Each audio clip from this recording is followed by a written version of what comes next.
La inflación ya está bajando. Ya está bajando. Ya está bajando, tuviste 25, 20, va a ir posiblemente a 15, 17% ahora. Hay que ver qué pasa con el empleo en medio de esa inflación. En el empleo al principio va a ser complicado, por eso este es el peor momento. El peor momento son estos 6 primeros meses. Y esto lo vengo diciendo, ganar a quien ganar las elecciones. Y lo dijimos hace tiempo. La inflación ya está bajando. Ya está bajando. Ya está bajando, tuviste 25, 20, va a ir posiblemente a 15, 17% ahora. Hay que ver qué pasa con el empleo en medio de esa inflación. En el empleo al principio va a ser complicado, por eso este es el peor momento. El peor momento son estos 6 primeros meses. Y esto lo vengo diciendo, ganar a quien ganar las elecciones. Y lo dijimos hace tiempo. Claro. ¿Qué tal, Agustín? ¿Cómo estamos? Muy bien, un placer. Muchachos, ¿todo bien? Buenas noches. ¿Qué les causa? ¿Indignación ver el Audi A5? No sé, díganme las sensaciones, no sé. Es ver algo, o sea, es lo que acabamos de ver en pantalla, que hicieron los colegas de Big Bang News, en el lugar donde tengo muchos amigos, porque yo trabajé en ese medio. Es nada más una muestra de lo que todos sabemos. No hay, ¿cuánto de los sindicalistas no presentan declaración jurada como el resto de los políticos? Manejan cajas millonarias porque tienen el control de las obras sociales de cada uno de sus gremios. Tienen básicamente reelecciones indefinidas porque nadie... Desde el retorno a la democracia, ¿cuántos sindicalistas perdieron una elección en la conducción de su gremio? Sí, hay excepciones, pero digo... Muy pocos. Pero además son groseros, porque esto de exhibir este tipo de vehículos en medio de una situación complicada de mucha gente... Nosotros veíamos en el arranque del informe gente que tenía tratamientos médicos, que tenía que llegar con los chicos. Digo, hoy no tenía el tren. ¿Carlitos? La casta. Bien, está bien. Una palabra, la casta. La casta es eso, un poco lo que contábamos ayer de lo que sucedía en el Chaco, una organización social que violaba nenas para conseguirles un plan social, y parte de la casta es esto también, que no es solo la política, cuántos empleados tiene la Biblioteca Nacional o cuántos empleados tiene el Congreso. La casta es esto también. Un sindicalista que anda a saber cuándo fue la última vez, si alguna vez manejó una locomotora. ¿Cuándo fue la última vez que trabajó? Que trabajó. A ver, hay que aclarar algo. Déjame aclarar algo. No está mal que existan los sindicalistas. Está perfecto. Está perfecto que existan los sindicatos. No estamos, demonizando los sindicatos. Estamos diciendo de que hay que ser un poco más noble. No hay que ser noble. Digo, vos estás organizando un paro. A ver, los choferes de tren tienen un salario alto. Salario alto. Que lo merecen. El gobierno, que quizás lo merezcan. Sí. El gobierno les está ofreciendo una negociación. En medio de la negociación paritaria, les guste o no el número, hacen un paro. Y el sindicalista, que es la cara visible de ese paro, se va en un Audi A5, que es un auto de $80.000, $70.000. Digo, no está mal que existan los sindicatos, no está mal que existan los derechos adquiridos. Yo quiero ser muy claro en esto. Alguien que yo estoy muy de acuerdo con que, se tome una medida de fuerza por un tema laboral. Pero digo, hay muchos que dejan que desear, ¿no? Bienvenido, Agustín, ¿todo bien? Muy bien, por suerte, gracias. ¿Vos querías opinar? Te veo... No, yo iré un poco en esa línea. A mí me parece que ocurre con los sindicatos y ocurre con prácticamente todas las instituciones del país. Hay una fuerte crítica a todo lo que funciona / no funciona en el país. El tema son las personas que lo hacen mal funcionar eso, no la herramienta en sí. Totalmente. Nadie puede discutir de que un país necesita un congreso. Bueno, tenemos un congreso funcionando no por hoy, por las últimas décadas. Me parece que ese es el gran problema. Tal vez muchas personas, hoy en el programa Máximo tenemos una persona en una parada de colectivo esperando volver a su casa, decía, yo no tengo un gremio que me defienda. Y por ahí a esa persona le gustaría tener un Maturano. Claro. Que lo pueda defender, que pueda proteja, Después podemos discutir, porque también ayer tuvimos la discusión si el gobierno hizo bien o no en dictar la medida, en no dictar la medida de conciliación obligatoria para que no haya paro, si el gobierno está haciendo política en vez de estar gestionando en el medio de este conflicto. Creo que la Argentina tiene tantos problemas, que la solución es difícil en el corto plazo. Bueno, yo quiero que prestes atención antes de bajar la guardia, de ya no acostarte a dormir. Vamos a hablar de economía en serio. ¿Sí? Vamos a hablar de economía en serio hoy en Equipo de Noticias. Con Agustín, que es un liberal. ¿Te gusta que te llame liberal? Me encanta. Ningún problema. Ningún problema. Vos has apoyado desde el minuto cero a Milei, ¿no? Mirá, yo apoyo las ideas de la libertad. Bien. Es decir, porque para mí lo que amo es la libertad. ¿La libertad qué es? ¿Qué es el liberalismo? de alguna manera es tratar a la gente como adultos. Si los tratás como adultos, no sos un padre protector de la gente. Claro. Cada persona es adulto, haces lo que querés con el sexo, con tus cuerpos, con tu matrimonio. Sos adulto, pero también incluso voy más extremo. Yo creo que podés consumir lo que tenés ganas de consumir. Entonces el rol que puede tener el Estado es darte la información, es tener regulaciones, que no te vendan cosas que están en mal estado, que te puedan hacer grave, qué sé yo, un montón de cuestiones. Pero claramente tratar a la gente como adulto, el adultismo de alguna manera es el liberalismo. Ahora, Agustín, para la gente que nos está viendo, ¿no? Y está viviendo el ajuste, ¿qué le decimos? ¿Cuándo puede haber una luz de esperanza? Ya, el tema es así, los países que tienen alto grado de libertad económica son los que más rápido crecen. Después cuando llegan a ser ricos, y ya son ricos, entonces pueden tener un Estado benefactor que dilapide recursos y demás, y siguen siendo ricos, ya no crecen, como Europa, que crece muy poco, pero ya son muy ricos. Ahora, si vos tenés un Estado que despilfarra una cantidad fenomenal, como estamos viendo en todos los lados, Argentina ya es el caso extremo, porque no es solo que gastás muchísimo, sino que cualquier cosa que corres en el Estado mirás abajo y hay pus, está todo podrido. Está podrido a nivel federal, a nivel de las provincias, a nivel de los municipios. Con excepciones, por supuesto, pero hay una enorme corrupción. Y hay un tema que yo creo que es interesante poner un matiz en lo que estabas diciendo, que no es un tema de personas para mí, es un tema de instituciones. Milton Friedman decía que vos tenés que poner los incentivos tales que personas que no son ángeles, porque los seres humanos no somos ángeles, actúen bien. Pero entonces son los incentivos los que te hacen actuar bien. Está bien, pero, a ver, la clave es bajar la inflación. Una primer clave es bajar la inflación, por supuesto, es tener un Estado que ya vamos a los temas claves. Bajar la inflación es fundamental. ¿Cuándo bajaría? Argentina tuvo 9 defaults y 4 crisis mega inflacionarias. Sí. Va a bajar al ritmo que lo estamos viendo ahora de ajuste fiscal, que es muy duro. Por supuesto que estamos viendo ahora con aumento de la pobreza, con costos importantes que tiene el ajuste. Lo que vas a tener es un primer semestre muy difícil, un segundo semestre que la economía empieza a crecer. Pero lo más importante es el largo plazo. Y para el largo plazo no solo requerís la estabilidad económica, eso es fundamental para evitar las crisis. Está bien, pero la gente, ¿cuándo comienza a vivir en el bolsillo ese crecimiento de la economía? Lo empieza a vivir cuando no tiene inflación. Lo vas a empezar a vivir cuando el alimento, la cochera no le aumenta, el colegio no aumenta. Eso uno, y dos, cuando te empieza a aumentar el empleo, y al crecer la economía. Y el sueldo. Al aumentar el empleo, la demanda de empleo, tenés más empresas, empieza a aumentar los sueldos. Eso requiere las inversiones. Y para que vengan las inversiones tenés varias etapas. Una primera etapa rápida, como decía Tomás Bulat, que fue un grande que mostraste recién. Sí, un grande, Tomás. El campo reacciona rápido. Entonces el campo vas a tener que ahora, además tenemos una cosecha relativamente buena, o sea que ya este segundo trimestre vas a tener un tercio de la economía, donde tiene mucha influencia el campo, que va a empezar a recuperarse. Entonces el turismo y las partes externas de la economía tienen un rol de recuperación, el campo entre esos. Por supuesto el campo está reprimido, porque tiene retenciones, porque tiene el impuesto país, tiene la peor relación insumo-producto. O sea, el precio de la soja contra los insumos es la peor de toda América Latina. O sea que está reprimido.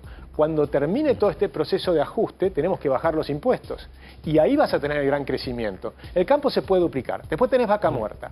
Vaca Muerta puedes invertir 30.000 millones de dólares para hacer puertos, ferrocarriles, transporte, para sacar lo que está abajo de 3.000 metros de profundidad, el gas, etc. Pero esos 30.000 millones de dólares requiere algo muy importante. La ley que se cayó por ahora y que tiene que salir. Esa ley tiene varios elementos que son cruciales. Uno de ellos es el famoso RIGI, es decir, ¿cómo haces para que los que inviertan esos 30.000 millones de dólares estén convencidos que vale la pena invertir en Argentina? Porque Argentina te pone un cepo y te prohíbe sacar las ganancias. Entonces, ¿para qué vas a invertir en un país si no puedes sacar las ganancias? Ayer hablábamos del tema de los autos, ¿no? Que hoy por hoy en Argentina quizás salen más caro que en Chile, por ejemplo, o que en Brasil. 20.000 dólares en Argentina, 10.000 en Chile, por ejemplo. Y es una industria importante la automotriz. Ahí viene una segunda parte, ¿no? Porque hay varias partes. Una es asegurar estabilidad a los inversores, que si vienen con ciertas reglas de juego, se las mantenga por los 15 años que va a ser su inversión. Eso es clave. Si venís a jugar al fútbol, no me cambie la regla y que el otro equipo venga y me taclee como si fuera el rugby. Lo que pasa es que la gente no puede aguantar, a ver, la gente va a tener un plazo, o tiene un plazo de tolerancia. Lo que vos estás diciendo es que en 6 meses puede llegar a empezar a bajar la inflación. No, la inflación ya está bajando. Ya está bajando. Ya está bajando, tuviste 25, 20, va a ir posiblemente a 15, 17% ahora. Hay que ver qué pasa con el empleo en medio de esta inflación. En el empleo al principio va a ser complicado, por eso este es el peor momento. El peor momento son estos 6 primeros meses. Y esto lo vengo diciendo, ganar a quien ganara las elecciones, y lo dijimos hace tiempo. Sí, lo que pasa es que con un dirigente peronista la gente tiene la fantasía de que se puede ajustar, pero con alguna red de contención. Acá vos tenés pocas redes de contención. Sí, pero algunas redes hay y son importantes. Fíjate, por ejemplo, el informe de la UCA, que Agustín Salvia te muestra el fuerte aumento de la pobreza, y sin embargo te dicen no hay colapso social. Y no hay colapso social porque te dieron algunas ayudas puntuales que son muy importantes para los más vulnerables. Por ejemplo, duplicar la asignación universal por hijo, hay temas de alimentos, hay temas... Ahora van a dar un tema que es importante en el comienzo de las clases, que son paliativos. Esto no es la solución, son paliativos para este momento muy duro, esos 70.000 pesos para la mochila escolar. ¿Ya no se lo comió la inflación? Bueno, la inflación te comió. Esto es una ayuda para tratar de paliar el problema. Pero no por equipara. Supuesto, no equipara. O sea, más allá de las ayudas, no equipara. se sigue estando atrás. Por supuesto. Estás en el peor momento porque hay un tema. Tenías 211% de inflación, pero ahora tenías un montón de precios que estaban reprimidos y ahora aumenta. Entonces hay un salto de inflación. El salto de inflación, lo peor que hay en un país es la inflación, porque la inflación te destruye los salarios, es un impuesto que se le cobra al que menos tiene. Ahora, la fórmula para salir de la inflación es tener déficit cero. Claro. Entonces, en el corto plazo estás en el horno, porque tenés que lograr hacer el ajuste en el peor momento. ¿Cuál era el mejor momento para hacer el ajuste? Cuando estás en plena expansión. Que tenía que haber hecho el ajuste era Néstor Kirchner. Y en vez de hacer el ajuste, cuando estás en expansión, es el momento donde vos podés ordenar las cosas muy fácil. Y no tiene costo. ¿Qué pasa con, Eso es lo perdón contrario. Martín, qué pasa con la posibilidad de dolarizar o ir a una convertibilidad? ¿Estás de acuerdo vos?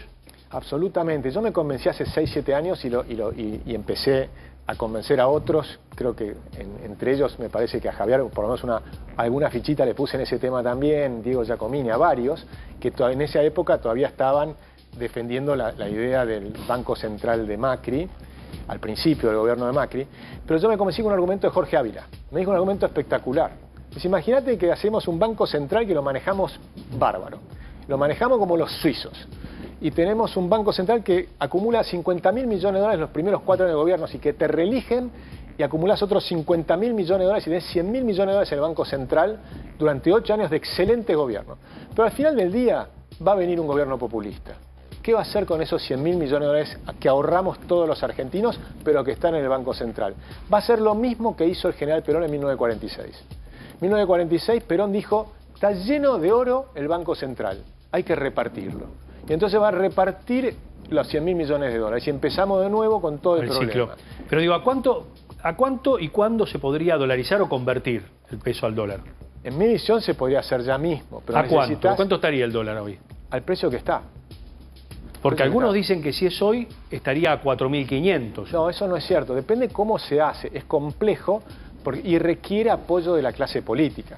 Porque hay muchas formas de hacerlo. Para hacerlo al precio actual, tenés que capitalizar el Banco Central, porque el Banco Central tiene reservas todavía negativas y tiene pasivos remunerados que tenés que cancelar. Entonces hay que recapitalizarlos. Hay forma para recapitalizar el central, pero requiere que estén de acuerdo. Si no están de acuerdo... Y bueno, ahora no tenés acuerdo político. No hay. Ahora, en un ratito, mira, ya que me dicen, son 9:30 de la noche, quédense con nosotros, porque después está De Loredo acá, hablando de temas de apoyo político. No solo no hay apoyo político, sino que inclusive el presidente de la Corte Suprema de Justicia de la Nación, Horacio Rosati, dijo que la dolarización era inconstitucional. Pero eso no es cierto y se puede... Después No, está bien, pero eso... también va a haber una discusión jurídica sobre pero eso, ¿no? No creo porque... Lo hace mediante ley de convertibilidad. No, de último puedes mantener, por ejemplo, el peso oro, que ya existe, y mantengo la moneda del peso oro. Ya se hizo en los 90. Le costó a Menem un año y medio estabilizar en los 90. Pero déjame ir un segundo. No se dolarizó en los 90. No, se convirtió, dije yo. No, por eso, convertibilidad. Distinto es que circulen dólares en vez de pesos. Al tema de si no te dejan hacer lo que yo creo que hay que hacer, que es capitalizar el Banco Central, entonces van a seguir con este esquema que es la licuación de los pasivos, ¿no? Y la recuperación de las reservas. Entonces recuperamos 8.000 millones de dólares de reservas, en lo que va el gobierno, en los poco más de 2 meses que tiene el gobierno de Milei, ya recuperó 8.000 millones de dólares de reservas y está empezando a licuar los pasivos. Pero tiene un costo. El costo es que se licúan los depósitos de la gente y por eso caen los depósitos en pesos y suben los depósitos en dólares.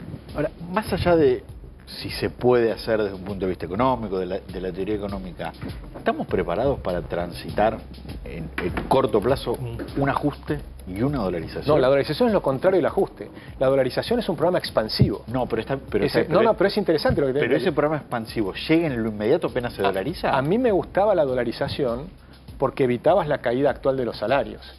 Porque si vos capitalizabas el Banco Central y entonces lo que tenés es que no caen mal los salarios. Pero lo tenías que hacer con deuda. Y además... O sea, en el arranque lo tenías si que hacer no con había deuda. dólares, ¿cómo hacías? Con deuda. No, lo tenés que hacer capitalizando el Banco Central. Y claro, pero justamente para capitalizar el Banco Central necesita que el Banco Central tenga dólares. Pero capitalizar el Banco Central es tomar de otro lado y ponerlo en el Banco Central. Claro. ¿De dónde lo El sacas? Estado tiene un montón de cosas. Por ejemplo, tiene el Fondo de Garantía de Sustentabilidad. No, bueno, pero ahí perdón, dejás endeble a los jubilados. Eso jamás se usó para pagar a los jubilados. Pero vos a los jubilados le pagás con rentas generales, con los impuestos. Pero la ventaja de ese fondo es que vos, de hecho, si vos lo utilizás para esto y lográs dolarizar la economía, es un programa expansivo. Porque fíjate la diferencia. Con un programa de dolarización se desploman las tasas de interés y hay un punto muy esencial que hay que comprender. Los argentinos tenemos 100.000 millones de dólares en billetes en nuestros bolsillos, ¿sí?, repartidos en toda la Argentina. 100.000 millones de dólares, pero que están abajo del colchón, que están fuera del sistema. Sí. Hay que ponerlos adentro del sistema. Claro. ¿Sabes lo que significa eso en la posibilidad de tener crédito a largo plazo? Imagínate cualquier país del mundo, ¿cómo funciona la construcción? Tenés crédito a 20 o 30 años de plazo al 6% anual. Y eso te dinamiza toda la construcción. Te resuelve el problema de la vivienda, pero además te genera empleo, te genera riqueza. Pero Agustín, perdón que te agregue este dato. Pero es correcto, hay una enorme cantidad de dólares fuera del sistema en la Argentina. Incluso Argentina es uno de los países con mayor tenencia de dólares en el mundo, dicho por la Reserva Federal, que es el Banco Central de los Estados Unidos. Pero la cuestión es que hay una generación, 2 o 3 generaciones que ya vieron cómo sucesivamente perdón la palabra, cagaron con sus ahorros. Sus ahorros desaparecieron, entonces vos no podés pedirle a la sociedad que tenga confianza en el sistema bancario argentino cuando hace 23 años le especificaron 1,40 más ser los ahorros. Pero fíjate lo siguiente. Y en un año no vas a lograr eso, no vas a lograr confianza. Es totalmente correcto lo que decís, la confianza se va conquistando. Por ejemplo, los bonos valían 20 centavos de dólar hace 14 meses atrás o 12 meses atrás y hoy valen 48 centavos. O sea que ya recuperaste una parte de la confianza.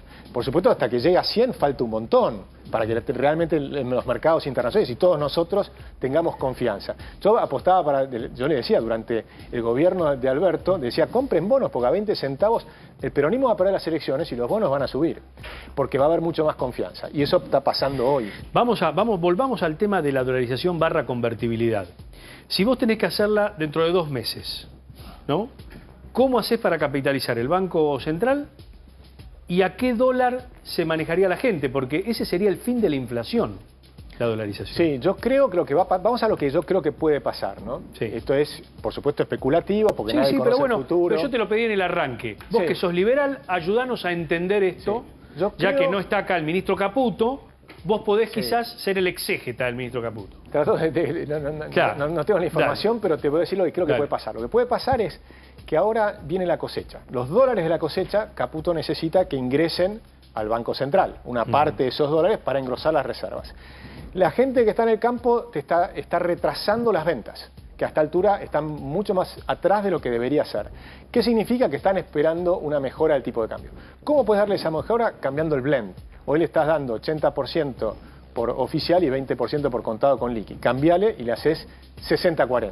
Y con eso mejora y ya saben que no le vas a mejorar por 2 o 3 meses. Y entonces te van a liquidar de inmediato, porque les va a convenir liquidar rápido. Y con eso va a ingresar las reservas del central. Eso lo tiene que hacer tal vez, como hicieron el dólar soja 1, soja 2. No es lo que yo haría, porque yo creo en el cambio libre, yo no creo en el cepo cambiario. Estoy diciendo lo que creo que va a pasar. Esto es un programa de transición hacia lo que yo creo que tiene que ser. Es decir, que estamos en cruzar la cordillera de los Andes, yo cruzaría por Uspallata como San Martín y tal vez están cruzando por Puyehue. ¿Se entiende? Pero la idea es cruzar la cordillera de los Andes. Y ahí vamos a una convertibilidad y ahí a este valor que a 1000, 1 a 1000. Podría ser, hay que ver qué pasó con la inflación en el medio, pero al equivalente de lo que hoy es 1000. Ajá. De lo que hoy es 1000. ¿Y eso qué significa en las transacciones? ¿Cómo es en la práctica? Eso significa que la gente se empieza a dar cuenta que el tipo de cambio es fijo y sincroniza las expectativas. Es decir, si yo gano 500.000 pesos acá trabajando, gano $500. 500 dólares. Mi Pero- salario son 500 Pero dólares. además te empieza a cambiar todas las expectativas futuras. Es mucho más fácil hacer contratos de alquileres, porque vos ya sabés que no te cambian más, o sea, tu sueldo no va a bajar más. A partir de ahí es ganar productividad, ganar más plata a las empresas, más inversiones, y a partir de ahí los salarios tienen que empezar a subir. ¿Y no va a De haber hecho, inflación en dólares? Va a haber inflación en dólares los primeros meses, sin duda, puede ser, porque la inflación tiene cierta inercia. Entonces tenés un problema, que eso es probable que ocurra, que tenés un problema que va a ser, los precios siguen subiendo. Por eso lo importante es que crezca rápido la economía. Y ahí necesitas que la clase política se ponga las pilas, se pongan de acuerdo. Había 144 personas que aprobaron la ley en general. Bueno, muchachos, apruébenla en particular. Esa ley es muy importante porque te genera desregulación, que es un shock de crecimiento. Te genera el RIGI que hablábamos recién del respeto a las inversiones, es un shock de crecimiento. Todo eso son inversiones que generan empleo. Al aumentar la demanda de empleo, ese es el aumento genuino del salario. Lo que pasa es que la ¿Se ley tenía entiende? cosas disparatadas, que dividían. Las leyes ya habían bajado de 600 artículos a 300. A 380, claro. Y ya estaban de acuerdo. O sea, aprobaron en general los 300 y pico de artículos. Bajaron a la mitad. Ujú. O sea que hubo mucha negociación, bajaron a la mitad la cantidad de artículos. Y lo que pasó es que después quisieron preservar cajas. Ujú. Los fideicomisos famosos. Ahora, ¿qué va a hacer Javier Milei? Dice, bueno, por lo pronto hay fideicomisos que los puedo eliminar o cambiar o reformar por decreto porque fueron creados por decreto. Creo que esos son como 13. Entonces puede haber 13 que van a salir de ese lado, con lo cual ya baja el problema a la mitad. O no a la mitad, porque había 31 fideicomisos. Ahora vuelvo sobre el tema de la herencia, ¿no? Yo prometí en el arranque no hablar de la herencia, pero bien vale esta pregunta. ¿Pensás que ya las alimenticias hicieron un colchón? ¿Que ya ganaron? ¿Que ya está? ¿Que ahora están para moderar el precio? Y ver por qué. Vos tenés rebaja de gente que compra menos en el supermercado, gente que sustituye productos. Digo, ya tenés un tema con el consumo. Sí, nosotros lo que de primera observamos es necesidad. que hay ciertos precios que se han venido muy arriba y algunos incluso bajaron. Claro. O sea, en la carne, porque había carnicerías que subieron mucho de precio, Sí. no pudieron vender y tuvieron que bajar. O sea, la demanda y la oferta funciona, Ujú. pero lleva un tiempo. Por ejemplo, en Argentina, ¿cuánto valen las cosas? Es muy difícil saber, Ujú. porque cambian todos los días y porque además hay una diferencia de precios enorme de un supermercado a otro. Sí. Cuando tenés estabilidad, ahí empieza a ver, che, pará, pero este supermercado está mucho más barato. Claro. Entonces empieza a haber una competencia por precio. Y la gente empieza a decir, no, yo voy más a este, y hoy no podés hacerlo porque es muy difícil saber. Y además hay miles de productos. Entonces cuando vos tenés miles de productos, Claro. vos te fijás tu carrito, ¿cuánto me sale mi carrito? Mi carrito otro día, medio carrito, 150.000 pesos, una locura. No, no, es Ahora, increíble. ahora, Agustín, Es caro en dólares, te quiero decir, recién- o sea, empieza a ser caro en Que dólares. empieza a ser caro recién en dólares. hacías referencia a que se necesitaba que las medidas cuenten con un acuerdo político para sostenerse en el tiempo.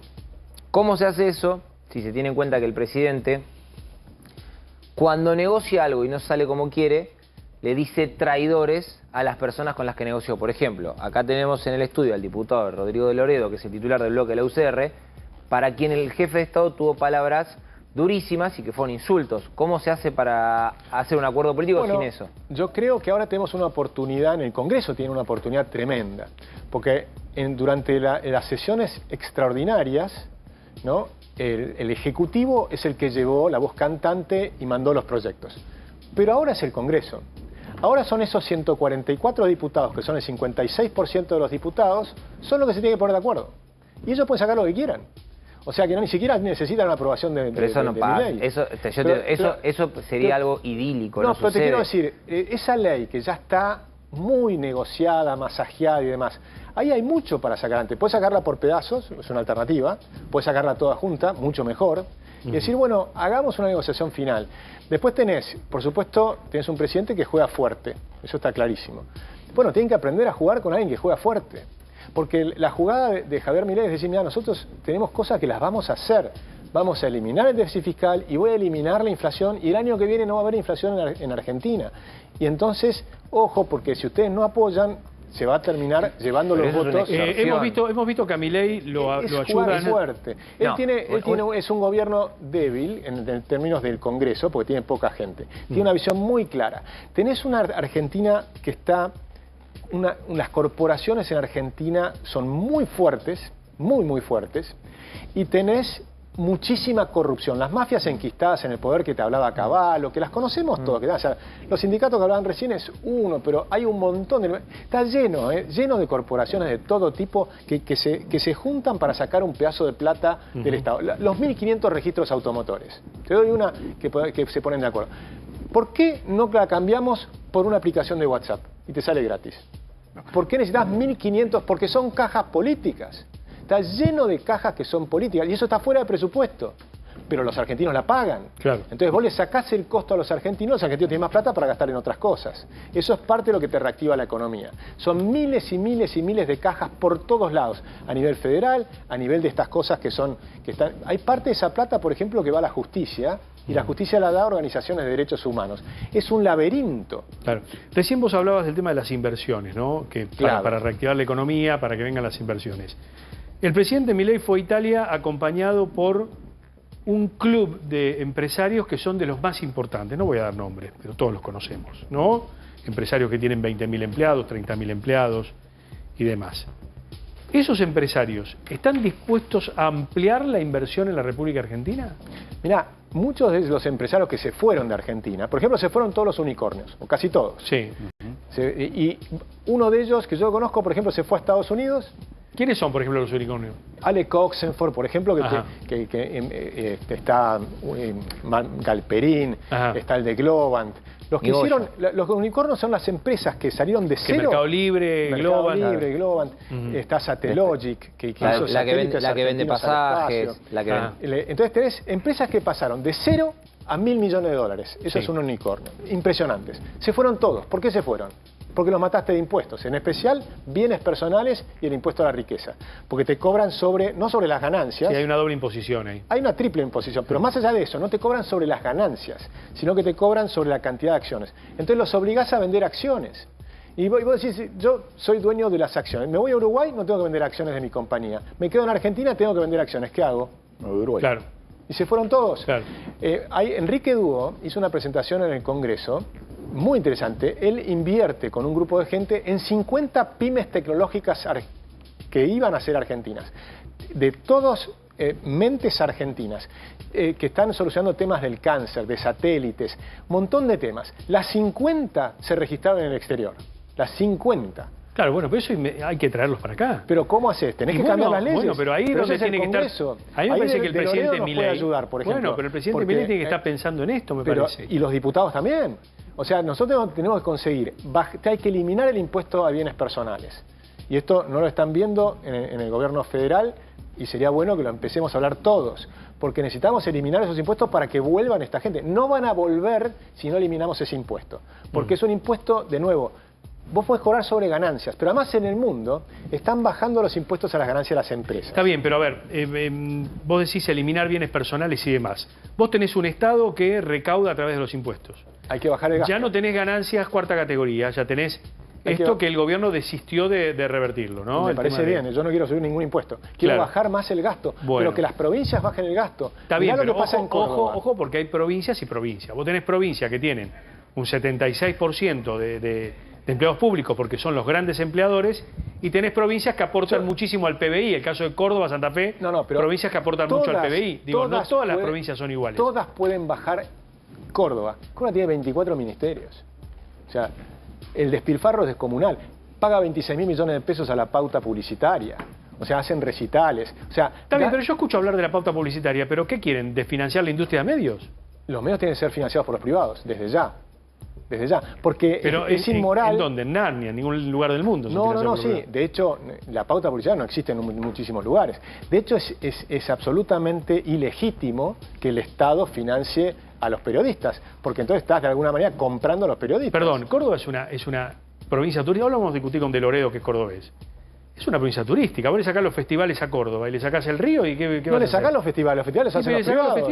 Pero los hacen los privados. El festival que hicieron mencionar todo este tiempo, el Festival de Cosquín, si bien tiene parte de un apoyo estatal, la gran mayoría del festival se financia con privados y con sponsors que no tiene otro tipo de festivales. O sea, el problema no es si uno quiere Cosquín, sino el problema es cuando algún municipio X que tiene 30, 40, 50% de pobres, te trae a el artista top del momento. Gratis. Y le paga, claro, no, gratis no, porque lo pagan con no darle cloaca, no darle alumbrado, no darle limpieza a las calles. Que el Estado argentino... Ahí está la cuestión. La cuestión es que el Estado argentino se duplicó de tamaño al mismo tiempo que empeoró la educación, empeoró la seguridad, empeoró todo. Entonces, ¿qué hicieron con eso? Y eso no fue el Estado federal solamente. El Estado federal, de hecho, no fue ni siquiera el peor.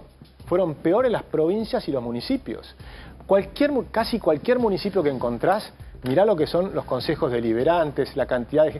Está lleno de... Han financiado a la política con puestos públicos. Entonces, y agarrás en todo, presupuestos de educación, universidades, hay un montón de cosas que están financiando políticos, punteros políticos. Y estoy hablando de todos los partidos. Claro. O sea, no estoy hablando no es una crítica a un partido, es un sistema es que hay un que sistema. cambiar. Bueno, pero me parece que es un camino. Digo, hay que hacerlo paulatinamente. Carlitos. Agustín, por sí o por no, ¿hubo traidores en el Congreso? No, a mí no me gusta que me digas por sí o por no eso. Yo lo que te diría es... Parece más en el debate. No, porque yo creo que por sí o por no. Yo lo que creo, hay distintos estilos y hay que tratar de entender cómo se funcionan los estilos. Está el estilo de Javier Milei, que existe, y vos tenés que lidiar con eso. Entonces vos decís, ¿es lo que más me gusta? Probablemente no. Ahora me decís, la Argentina es bien difícil de gobernar Argentina. Sin duda. Entonces, y además tenés unas estructuras mafiosas que si ibas haciendo acuerdos con cada uno y qué sé cuánto, te diluían todo. Clarísimo. Y él se casó que le diluyan todo. Clarísimo. Entonces, pero ahora yo creo que la posta la tiene el Congreso. Entonces el Congreso tiene que avanzar por sí mismo. Tiene que convencer a los diputados. Son 38 diputados nada más que tiene La Libertad Avanza. Si se ponen de acuerdo los demás, ni siquiera necesitan los 38 diputados de La Libertad Avanza. Agustín, entonces 6 meses de sacrificio.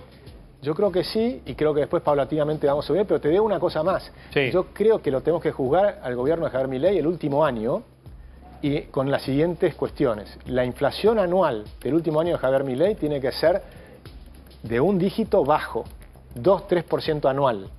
Tiene que además estar creciendo la economía a un ritmo cercano al 6% anual. La economía, si hacemos las reformas, no es solo Javier Milei, es Javier Milei más la clase política, ¿no? Porque es el conjunto de la clase política.